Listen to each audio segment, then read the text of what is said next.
Good morning everyone. Today my topic of discussion is PERT, Program Evaluation Review Technique.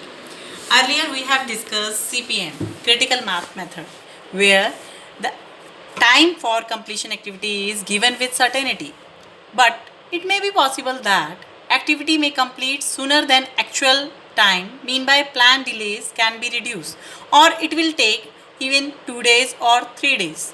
So PERT uses three types of estimates rather than depending upon a single time. First is optimistic time. This is the shortest time that an activity takes to complete. Second one is mostly likely time. This refers to the time that can be expected to occur most often if the activity were frequently repeated under exactly the same condition. And the third one is pessimistic time. This is the largest time that an activity take to finish. It is the worst time estimate and represent the time the activity would take if bad luck is faced. Depending upon the values of A, B and M, the resulting distribution of activity can be calculated by the following methods. Duration can be calculated by this method. Ti is equal to A plus 4M plus B divided by 6, where Ti represent expected time for the ith activity. A is your optimistic time, M is mostly likely time, B is pessimistic time. The standard deviation of completion time of an activity is calculated as standard deviation is equal to B minus A divided by 6, and the variance can be calculated by this formula. Now question is given to you. In the question you will face activity A, M and B. Now if A, M and B is given, that means this question is of PERT. You have to use PERT analysis to solve this particular question. Now you have to calculate expected time for completion of activity. That means duration you have to calculate with the formula of A plus 4M plus B.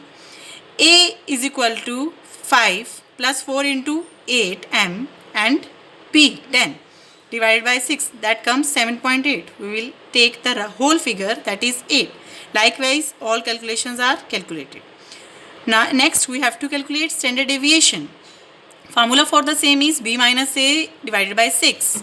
B is 10 minus A, 10 minus 5 divided by 6. Likewise all the calculations of activities are calculated. Variance is calculated by the formula of square of standard deviation. Now you have to calculate diagram network for the activities, as we have already done in classroom. How to draw a diagram?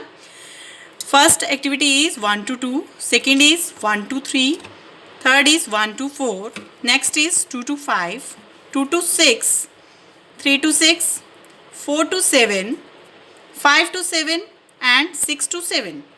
In CPM, we have write here early start, early finish, late start, late finish. But in PERT, we have to write A, M and B on upper side and Ti. That means duration or expected time to complete this activity in the below. We have written 5, 8 and 10, and 8 is below the line. Likewise, you have to write down all the values. Next is to calculate critical path. In PERT question, you also have to calculate critical path.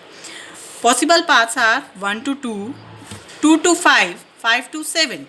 And the duration of the activity is 8, 18 and 8. Next path will be 1 to 2, 2 to 6, 6 to 7. The next path, third path will be 1 to 3, 3 to 6, 6 to 7. The fourth path will be 1 to 4, 4 to 7. The highest duration or highest time the path will take is fourth one, that is 43 days. That is our critical path. Now you have to calculate variance of that critical path. 1 to 4, 4 to 7. The value of variance will be 196 by 36 and 4 to 7 value will be 25 by 36. Calculate this by the given formula and solve this answer. Answer will be 2.477. Thank you so much.